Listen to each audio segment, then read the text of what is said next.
High, আজকের recipe লোটে মাছ। লোটে মাছগুলোকে ভালো করে কেটে ধুয়ে রেখেছি।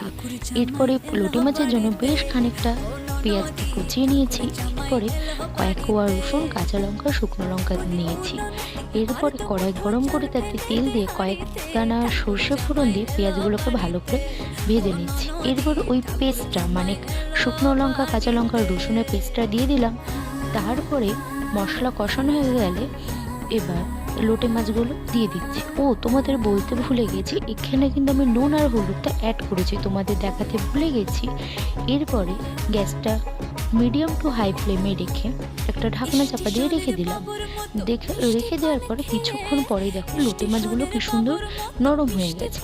এরপরে লোটে মাছগুলোকে আমি কাটা ছাড়িয়ে নিয়েছি, তোমাদের দেখায়নি। দেখো লোটে মাছটা কত সুন্দর হয়েছে। এবার বলো কার কার তোমাদের লোটে মাছ খেতে ভালো লাগে, অবশ্যই কমেন্ট করে